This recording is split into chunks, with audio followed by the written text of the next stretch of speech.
sumunod po tayo sa requirement ng due process.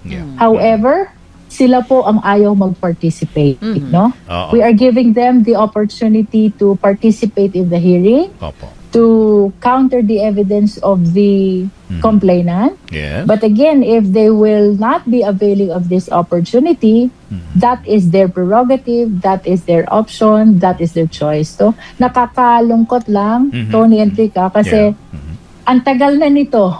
Opo. The allegations on confidential fund, the allegations on having contracted an assassin to kill the president, the first lady and the former speaker, the allegations on unexplained wealth. Kailan pa ba to? 2024 pa, no? Opo. Tapos, nandito na ulit tayo. We are following the requirement of the Supreme Court. Yes. Ito ang gusto ng Supreme Court, di ba? Tama. Magkaroon muna ng evaluation ng evidence. Yes. Di ba ito yung ini-emphasize talaga ng Correct. Supreme Court to Opo. give ample due process to the respondent, and we've been very compliant in as far as the requirement of due process is concerned. And I don't understand really kung bakit from the end of the Vice President may issue pa ng unconstitutionality, may issue pa ng violation of due process.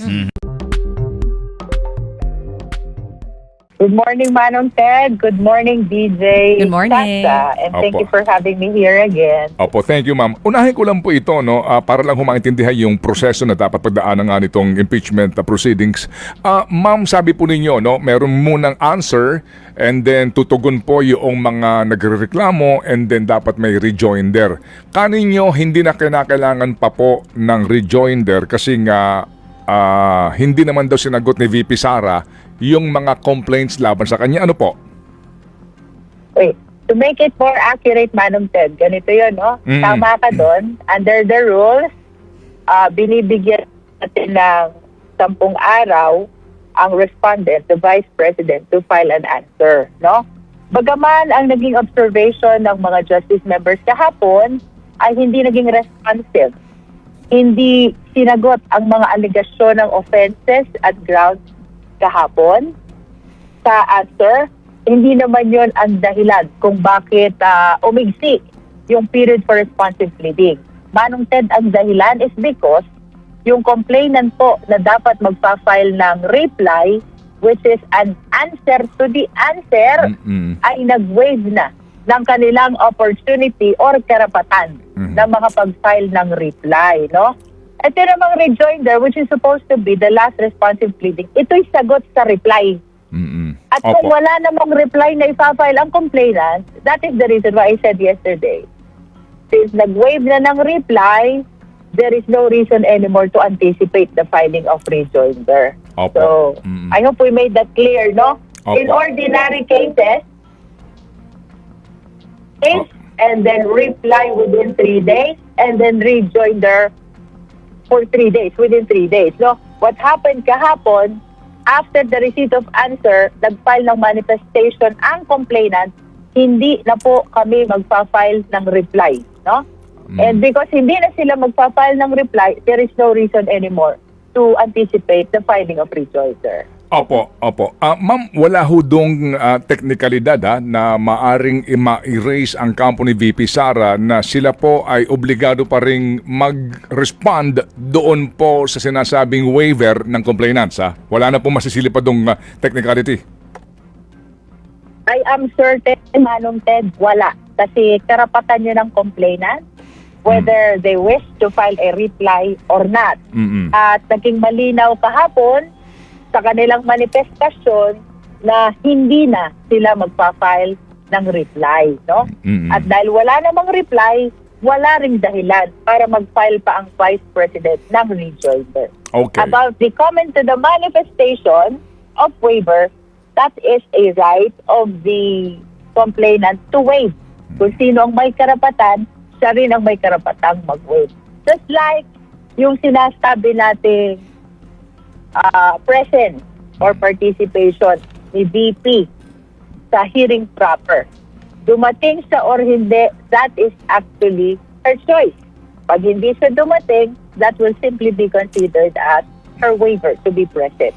Okay. Ma'am, hindi ho ba ang mga grounds po no para po sa impeachment ni VP Sara kasama yung unexplained wealth at saka daw po yung violations sa SAL-N, di po ba? That is correct, Manong Ted. Okay. Ang claim po ng kampo ni VP Sara no na dito po sa aligasyon na ito wala ngang ultimate facts. At ito nga daw po based on speculation and built on conclusion. Ano ho ang hawak ng komite based on the complaint na may nagpapatunay na totoo pong merong unexplained wealth ang BP at maging merong mga irregularidad sa kanyang SAL-N? Well, right now, Manong Ted, no? Ang hawak lang natin ay yung naging manifestation ni Congressman Ridon, if you remember, the 2 SAL-N which were shared during the determination of sufficiency in substance of the third and the fourth impeachment complaint. No? Nevertheless, ayon sa ating mga justice members, hindi natin pwede i-expect ang mga complainants to have with them already this bank records, considering that they are protected by the bank secrecy law. No? As a matter of fact, maliwanag sa batas na itong impeachment cases, this is the only opportunity kung saan pwedeng mag-request ang complainant ng subpoena bank records. That is through the compulsory processes power granted to the House of Representatives and even to the Senate. No? So, bagaman tama ka, Manong Ted, sa observation mo na kulang sa attachment. But the explanation to this, according to the members, they cannot avail yet of the bank record protected by the bank secrecy law. And they are actually taking advantage of this process, the impeachment process, to be able to present those bank records in support of the allegations of unexplained wealth. No? So, ito naman, in-explain na ni Kong Terry Ridon during his manifestation.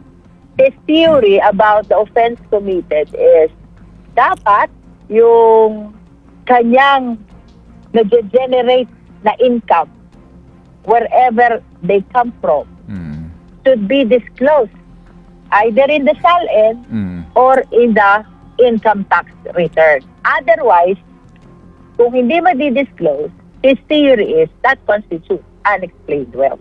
Opo. Pero ma'am, para lang ho medyo ma-fortify pa po natin ang inyo pong katwiran dito sa isyong ito, if I may just again ask you, doon sa sinasabi ng mga abogado ni VP Sara na ang proseso kasi evidence muna bago ang hearing. No, so lumalabas daw po na sa ngayon ang Justice Committee ay naghahanap pa lang ng ebidensya sa particular na grounds na ito na unexplained wealth at yung SAL-N violation. O bakit daw po kumbaga hindi man lang nagpakita ng katibayan tungkol dito at ito na agad dinesisyonan na may grounds dito po sa particular na allegation na ito. Again, ma'am, please. Let us remember, Manong Ted, no? There are 5 steps. 5 steps before the Justice Committee to complete the impeachment proceeding, no? Yung evidence na may require dito, it's just reasonable amount of evidence. It is not substantial evidence, it is not probable cause, lalo namang hinding proof beyond reasonable doubt. No? As a matter of fact, to be specific, nowhere in the rules will you see the amount of evidence required. The only parameter is, according to the Supreme Court, it depends on the exclusive judgment of the justice members whether the complaint on its face and on its attachment can be declared as sufficient in form and in substance. No? Wala pa po tayo sa trial, wala pa po tayo sa determination of probable cause. Kaya ang sabi ko po kahapon sa ating opening statement, hindi po ito paglilitis. We are just trying to find reasons which will justify the continuation of our impeachment proceeding. No? So granting na wala pang bank record, granting that the SALN available to the committee is the two SALN which were manifested, chaired by Congressman Ridon, we took note of the fact that this bank records cannot be availed of yet by the complainant. As a matter of fact, they need to make use or explore the compulsory power of the Justice Committee to be able to avail themselves of these bank records and present them before us in support of the allegations of unexplained wealth. Now, with regards to SALN and even ITR, ito naman ay public records which are easy to actually inquire into and to present, no? And to complete the explanation, Manong Ted, no? Ang hinahanap pa lang ho natin dito, sapat na dahilan to move forward. Okay. And under the rules, nowhere will you see. Wala naman nung sinabi ang rules na ang kailangan ay substantial evidence. Wala naman nung sinabi ang rules na kailangan na ng probable cause. The probable cause will be determined pa pag natapos ang ating hearing proper. In other words, Manong Ted, the reason kung bakit, bagaman sa kakulangan ng ebidensya at this point in time, dun sa unexplained wealth, bakit na-consider siya na sufficient in substance? It is because that is the judgment of the individual members of the Justice Committee. According to them, may sapat ng dahilan para mag-proceed to the next step of the impeachment proceedings. Again, yun pong determination of form and substance, hindi po yan paglilitis. We're not trying to establish the guilt or innocence of the respondent. We're trying to find reasonable justification kung bakit magtutuloy-tuloy ang impeachment proceeding.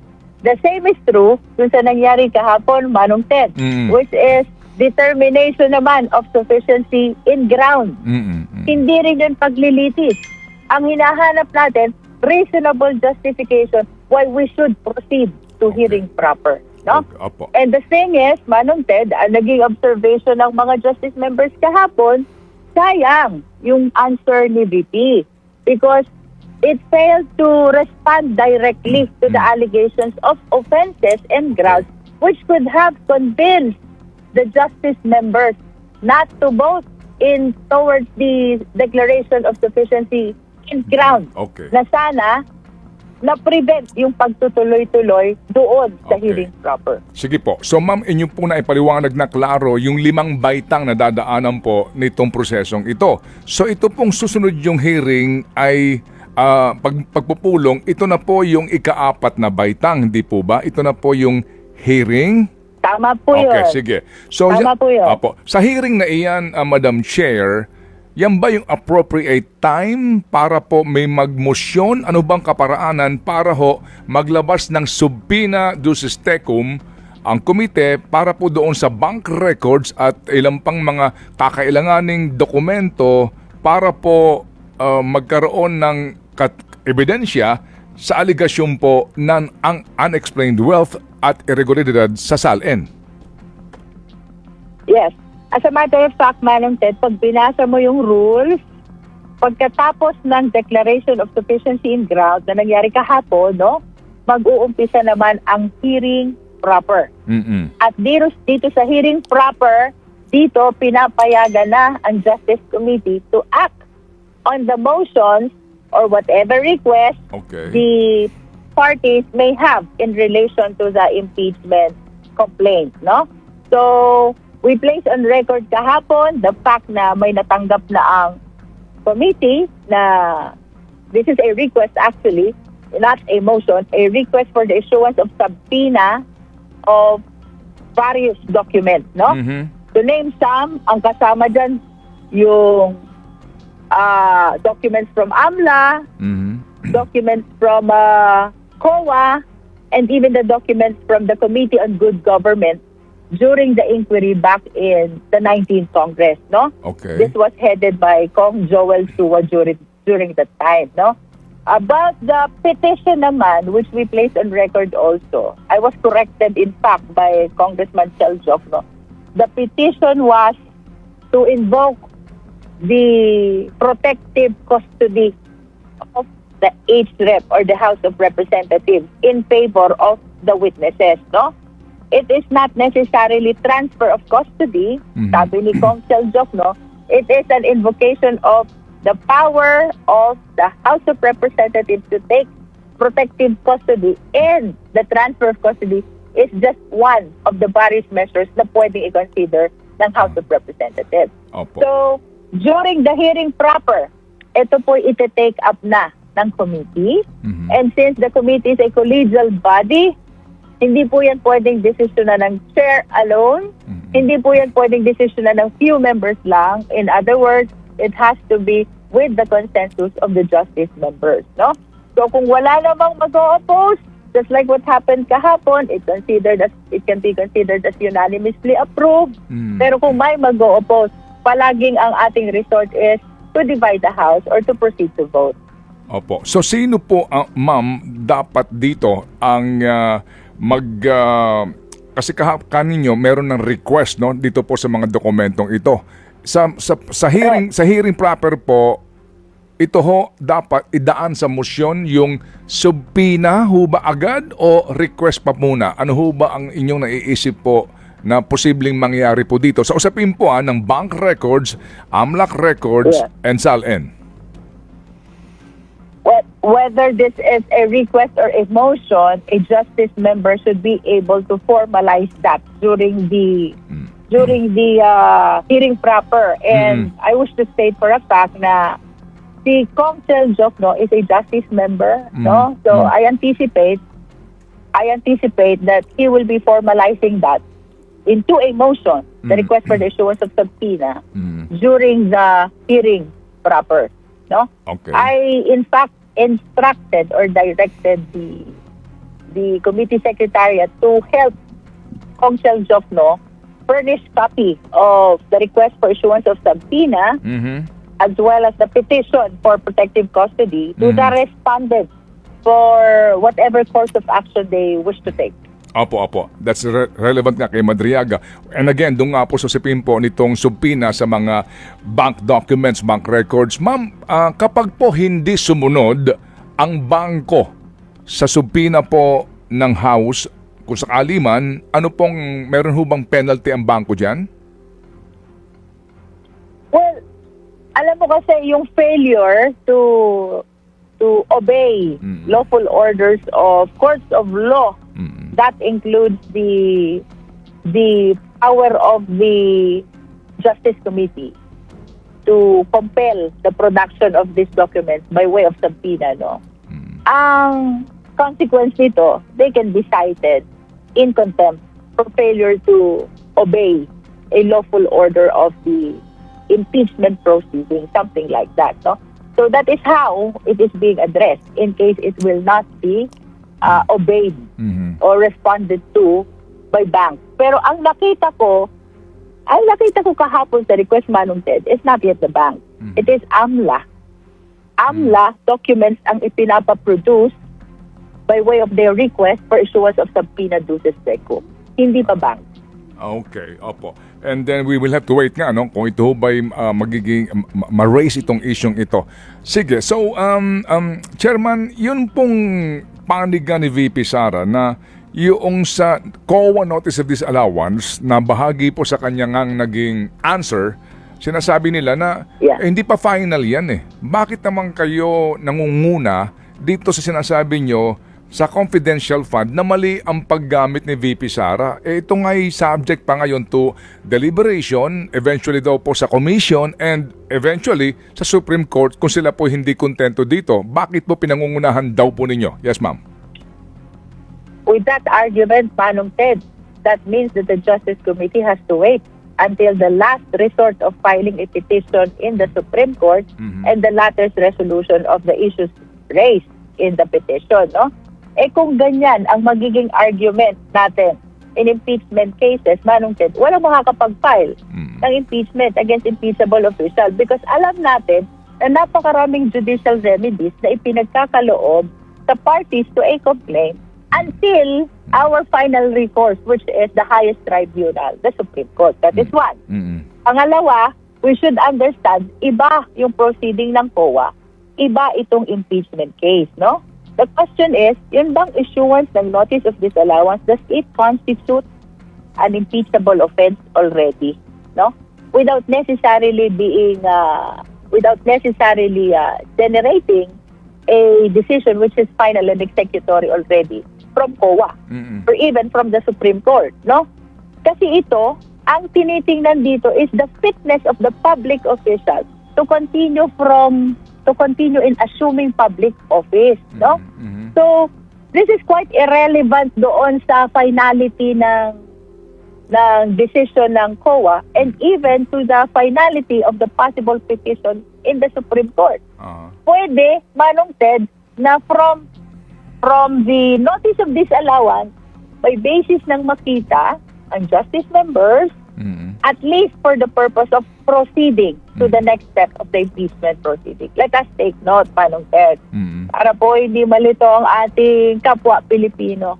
Ito pong ginagawa ng Justice Committee is similar to a preliminary investigation na ginagawa ng mga piskal in a criminal case, no? So, pag natapos po ito, ang magiging desisyon ng justice members ay may probable cause ba o wala? Kung may probable cause, isampa natin sa korte. Opo. Dito naman sa impeachment proceeding, kung may probable cause, transmit natin sa Senate, no? But what I am trying to point out, Manong Ted, we are not yet requiring a huge quantum of evidence. Wala pa po tayong hinihinging malaking amount ng ebidensya. As a matter of fact, dun pa yun mangyayari sa last step. The only thing that we are trying to find here, as guided by the rules, may reasonable justification pa to proceed to the next step of the impeachment proceeding. No? Okay, sige. So, Chairman, yung pong notice of disallowance ng COA, mismo po, lahat ba ng dokumento nito hawak na ng komite? Yung bahong mga dokumento ng pagtanggap ni Mary Grace Piatos, Chippy McDonald, Carlos Miguel Wishi, ito hong lahat ng ito bang mga dokumentong ito hawak na po ng komite o ito po ay hihingiin pa lang po ninyo sa COA? Wala pa pong hawak na ganyan ng Justice Committee, no? As a matter of fact, that is part of the request for issuance of subpoena duces tecum of all the COA documents which were used by the Committee on Good Government or the Blue Ribbon Committee of the House, then presided by Congressman Joel Chua in the 19th Congress. You will remember, Manong Ted, dito unang na-establish itong allegations of misuse of confidential funds. 19th Congress sa hearing ng Good Government.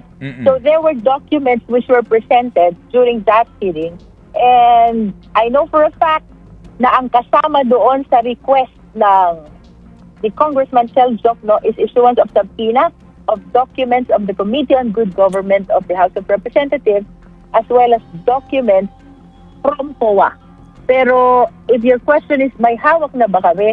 Wala, except for some na naka-attach doon sa impeachment complaint. Opo.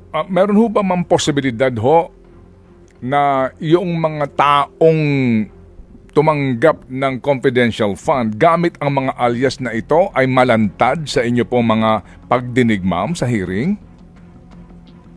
That is a very big possibility because we're trying to establish here the money trail of the confidential fund. Saan ba napunta? Kasi ang sabi nitong ating SDO na dalawa, si Gina Acosta at saka si Fajarda, Special Disbursing Officer ang tawag sa SDO. Binigay po namin kay Colonel Lachica, sabi nung isa, binigay po namin kay Colonel Nolasco. After that, saan napunta? Considering that the acknowledgement of receipt of money bears the name of Mary Grace Piatos, so on and so forth, di ba? So I think it is another significant matter na kailangang malinawan during the hearing proper of the Justice Committee. Opo. Ano ho ba report ng COA, ma'am? Yun ho bang mga dokumento na ito, yung mga voucher na umano ang recipient ay itong sila Mary Grace Piatos et al. Ay preserved sa COA? Ito ho ba'y nandidiyan pa sa kanila? Wala bang danger na ito'y mawala?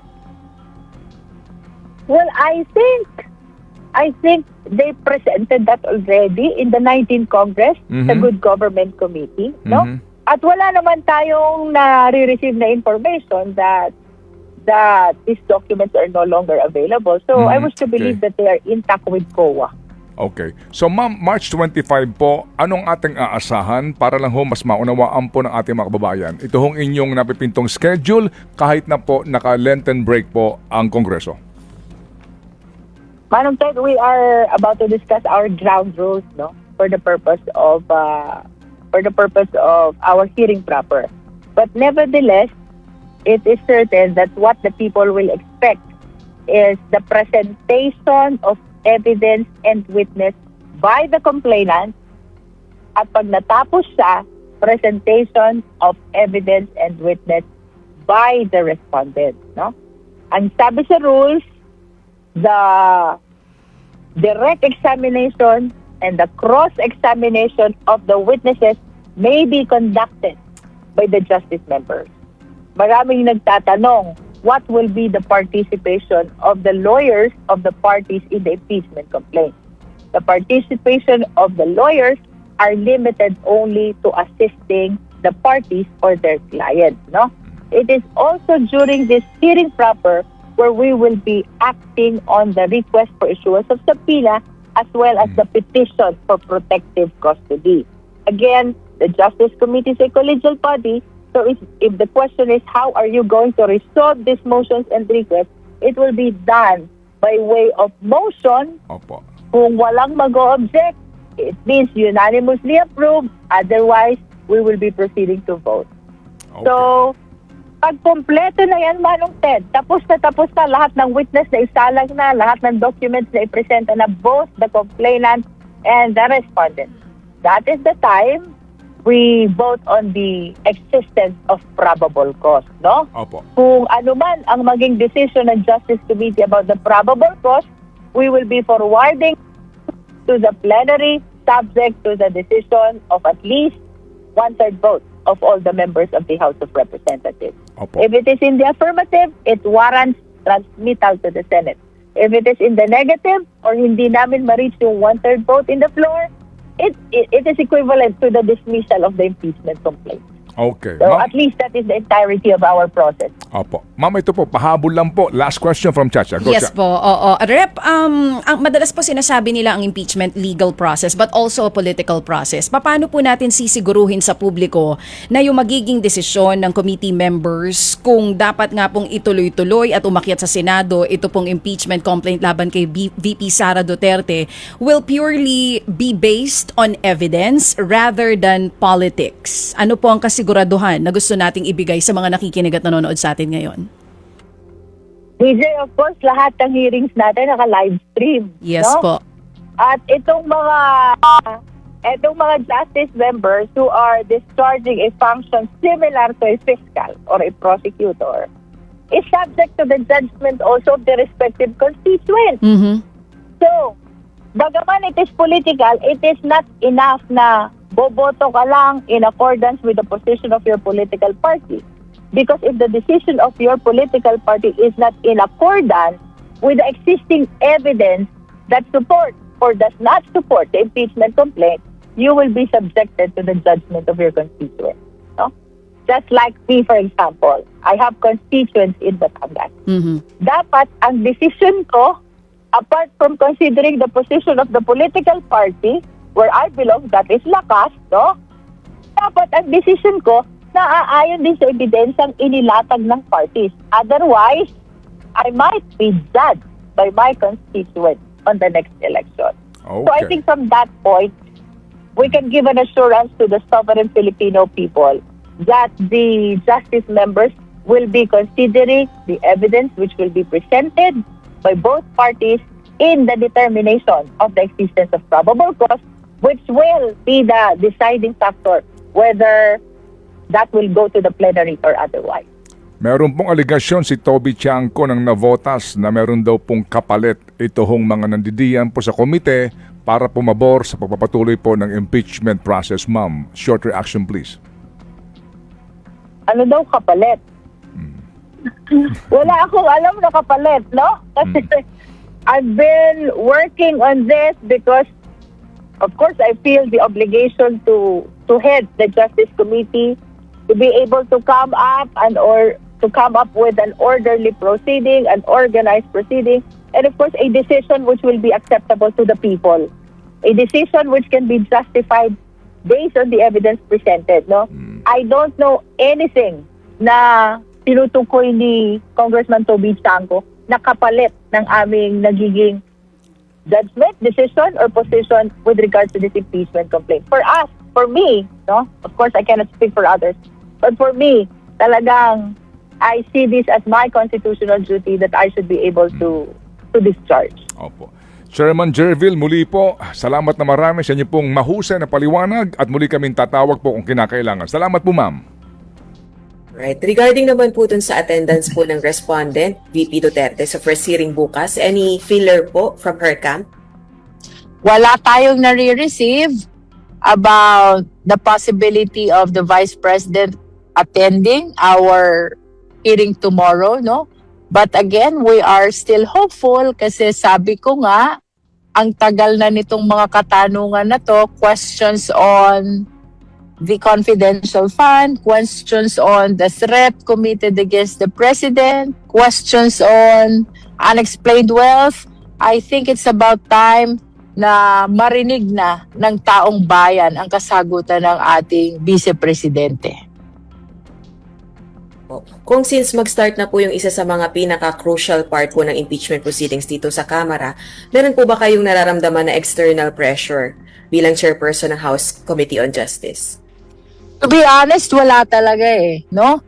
I've been hearing from social media na meron daw pressure coming from the leadership of the House, meron ding mga representations coming from the Duterte camp, but in either party, wala tayong nararamdaman, naririnig, o na-experience na pressure about this impeachment proceeding. Right. Pero kung over the weekend, you made an appeal to your colleagues dito po sa House of Representatives, and sa quote po na nakita po namin sa interview nyo po, ang sabi nyo, hindi tayo dapat matakot sa presidente, sa vice-presidente, sa anumang religious group. Can you clarify on these statements po? Well, it is because of various discussions over the social media, no? Na by pressure nga coming from the administration, tapos meron ding representation coming from the Vice President's camp, no? At ito naman, apparently, ay nagsisirculate din itong mga ganitong kwentuhan among the members of the House. But about hearing personally things like this, wala talaga. So, it is me as chairperson of the Justice Committee just trying to make sure that things are clear about my colleagues, that I was saying na we owe our fidelity to the sovereign Filipino people. We do not owe it to the President, to the Vice President, neither do we owe it to any religious group. Totoo naman, because ang ating sinusundan dito ay ang mandato ng Constitution, at ang Constitution naman ito ay this is a representation of the sovereign Filipino people, no? So it's just my way of reacting to the circulating information, although the same is not verified, just to make sure that the members of the House are aware about their mandate coming from the sovereign Filipino people, no? We need to be impartial, we need to be independent, we need to be very honest in hearing this impeachment complaint, because at the end of the day, this is the fidelity that we owe to the sovereign Filipino people. Alright, last on my part na lang po bago ko po i-turn over sa ibang kasama. based po sa aming observations sa mga meetings po ng House Justice Committee on the impeachment complaints against the Vice President, palagi pong full house ang Justice Committee. And since crucial part po yung hearing starting tomorrow, may expectation ba tayong mas dadami pa yun pong attendees, especially from the ex-officio members? Well, this is our challenge, no? Kasi recess nga most of the House members went back to their respective districts, no? Pero we have a continuing appeal to our colleagues na sana mag-participate sila in the hearings tomorrow and in the succeeding hearings. As a matter of fact, this is the reason kung bakit in-announce natin in advance yung 4 hearings for April, no? Including the March 25, 3 for April, 14, 22, and 29. That is to give them the opportunity to do some adjustment with their schedule, considering na itong ganitong recess are really being dedicated by the House members to their respective district, no? So again, ito yung constitutional duty. Kaya anuman po ang ating mga activities sa district, in our respective district, I hope that the Justice members will find time and will find way to be able to attend our hearing tomorrow. Alright, thank you, Kong. Sige po. Sa iba pong kasama magtatanong. Good morning po. Good morning. Na-explain niyo po before that the complainants will present their evidence first and then the VP.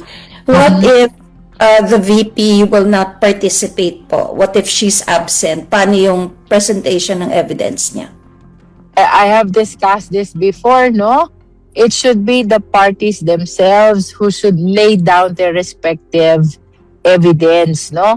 If ever the lawyers will be allowed in our tomorrow's proceeding, the same should be limited to assisting the respective clients. And in that case, that is the complainant and that is the respondent, no? Nakita na natin to in various inquiry in the past na nasa tabi lang ng client yung kanilang lawyer, and there are occasions na nagpapasuspend sila ng proceeding because the clients need to consult their lawyer. That is what we meant by limited to assisting their clients, no? Now, to your question, paano kung hindi dumating si VP, our respondent, then they will not be able to present their evidence, their witnesses, to counter the allegations of offenses and grounds. And that is why I've been saying that this is a significant opportunity for her to challenge the complaint, no? As a matter of fact, itong opportunity na ito, there's a possibility also that the complaint will be dismissed if she will be able to controvert, to refute the allegations in the complaint. But if she will not avail of this opportunity, again, the allegations in the complaint will stand. And the possibility is the justice members might vote in favor of the existence of probable cause, no? Simple lang yan eh. Kung walang nag-question, kung walang nag-challenge, kung walang nag-controvert, syempre, ang magiging consideration ng justice members will be the complaint alone. Let's go back to the answer, no? Ang naging common observation ng justice members, it did not respond directly to the allegations of the complaint. It was in fact a motion to dismiss. So as a consequence, the allegations of the complaint stands, no? As a matter of fact, some of the justice members even move or requested to proceed immediately to voting because they did not see any allegations in the answer which directly challenge the allegations of offenses and grounds in the complaint, no? So yung scenario doon sa determination of sufficiency in grounds, kung hindi dadating ang Vice Presidente sa hearing proper, it is almost the same, no? No evidence will challenge, controvert, or refute the allegations or evidence which will be presented by the complainant, no? And it will be, should I say, to the disadvantage of the Vice President, no? Sayang yung opportunity na pwede niya sanang i-question ang ebidensyang ilalatag ng complainant. Kung do the rules allow the submission of documents na lang as evidence through her lawyer pag hindi siya pupunta? Well, that will be a matter which we will be soliciting the consensus of the justice members, no? It needs to be presented kasi how are we going to understand if this evidence will just be sent, no? How would we know? Para saan bang offense or ground are this evidence being submitted, no? Para saan ba itong specific document na ito? Does this refute or challenge the first, the second, the third, and the fourth ground? How are we supposed to understand that, no? So, but then again, we will be soliciting the consensus of the justice members. After all, let us remember that the Justice Committee is a collegial body. The chair cannot decide alone. Few members cannot decide alone. The decision must always come from the majority of the members. Thank you, Kong.